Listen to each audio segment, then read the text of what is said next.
আসসালামু আলাইকুম দর্শক, আজকে কিছু ভিডিও আপনার সামনে তুলিয়া ধরমু এবং কিছু কথা কইমু, ঠিক আছে? যেগুলা আপনারা কল্পনাও করতে পারছেন না যে এই জিনিসগুলো আপনারা জানবা, ঠিক আছে? ভিডিওটা আপনারা আগে ভালো করে দেখুক, ঠিক আছে? ভিডিও আমি যেটা নিষেধ দিছি ও ভিডিওটা আপনারা আগে ভালো করে শুরু থেকে শেষ পর্যন্ত শুনুক, বাদে আমি কিছু কথা কইরাম, ওকে? বলে রাখা ভালো, আজকে দেবিদ্বারে হচ্ছে 39 বক্স খেজুর আসছে। 39 বক্স খেজুরে আপনার হচ্ছে 8 কেজি করে খেজুর আছে।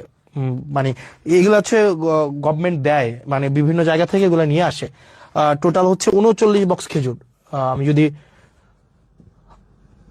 39 বক্স খেজুর 39 × 8, তাহলে কয় কেজি খেজুর? 8 নং 72-এর 2, হাতে আছে 7, 3 × 8 = 24, সাথে হচ্ছে 21, 312 কেজি খেজুর আসছে।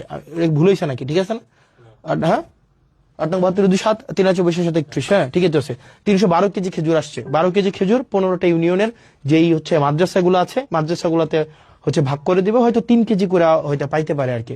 তো এই খেজুর কিছুদিন পরে কুরবানিকে সামনে রেখে উটের মাংস, দুম্বার মাংস এগুলো আসবে। তো আমরা চাই প্রত্যেকটা মানে এক পয়সা যেন, যে জিনিসটা আপনারা যেন বুঝে পান, মানে এই জিনিসটা যেন হচ্ছে কোনো মধ্যসত্ত্ব ভোগী ঢুকে বা চেয়ারম্যান মেম্বার নিজেদের মতো করে এটা যেন না দর্শক, করতে পারে। আসলে আমি বুঝি সেটা কিয়া এখন পর্যন্ত শুনছি না যে এমপি, মন্ত্রী বা হাসান আবদুল্লাহ তো মন্ত্রীও নাই, এ তো এখন এমপি বা এমপি হল, সংসদ সদস্য বিভিন্ন আসনর, কখনো আমি শুনছি না যে খেজুরও দেওয়া হয়, বুঝছনি? এই প্রথম আমি শুনলাম খেজুরও দেওয়া হয় সংসদ থেকে, ঠিক আছে? আরেকটা কথা হইল গিয়া, খেজুর কোন জেলাত কতটা পাওয়া হয়েছে, কোন জেলাত কতটা, কোন আসনে কতখান খেজুর দেওয়া হয়েছে, ও যে নিচে যে ছবি দুইটা আমি দিলাম ওদরটা দেখো, ঠিক আছে?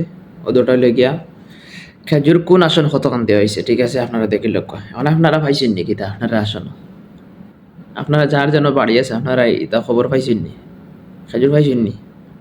জানি না পাইছেন কি না, কিন্তু হাসপাত আবদুল্লাহ দেখো সব কিছু তুলিয়া দেখার এমন এমপি যদি সারা বাংলাদেশ হইতো রে ভাই, দেশ কতক্ষণ উন্নত, এই 5 বছরে দেশ কতক্ষণ উন্নত হইতো কল্পনা করি দেখছেন একবার?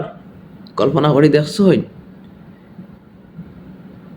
এই দেখেন হাসান আবদুল্লাহ নতুন পেজ খুলছে, পেজের নাম হলো জবাবদাহিতা, ঠিক আছে? জবাবদিহিতা। এই পেজটা আপনারা ফলো করো, ঠিক আছে? আর এই পেজটা গিয়ে দেখো শুরু থেকে শেষ পর্যন্ত প্রতিটা কাজ, মানে কি বাজেট, এত বাজেট কয়দিন আর রয়েছে, এত বাজেট, আল্লাহু আকবার!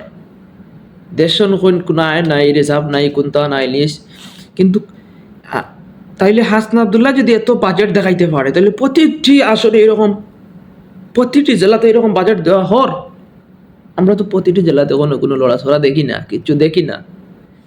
হাসান আবদুল্লাহ তো বাজেটগুলো তো আমি দিছি নিচে, তো বাজেট দেখো কত বাজেট, মানে এই পেজটা যদি আপনারা ঢুকেন বাজেট দেখবা, ঠিক আছে? ওই দেখো আমি একটু আপনারা স্ক্রিন ভিডিও নিয়ে আনি, আপনারা দেখাইলাম একটু, বুঝছেন? দেখো বাজেট দেখো,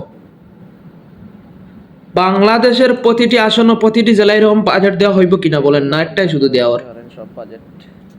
হাসান আবদুল্লাহ তো বিরোধী দলের নেতা, যারা দলীয় নেতা হইছেন 200 কতজন হয়েছেন না বিএমপি, একজনে এখনো দেখাইছেন না তো কোনো বাজেট বা কোনো কাজ কিছু দেখছো এখনো পাইছো? জানি না পাইবা কিনা। তো আশাবাদী বাংলাদেশের সব জেলার এমপি মন্ত্রীরা এরকম, সব আসনের এমপি মন্ত্রীরা এরকম কাজ করো, দেশটা উন্নত করো। দেশ উন্নত হইলে তো আমরা অনেক আনন্দিত হইব, আমরা দেশ উন্নত হইলে তো আমরা গর্বিত হইব না। একেবারে দেখো ভিডিও দেখো আপনারা। আল্লাহ হাফিজ, আসসালামু আলাইকুম।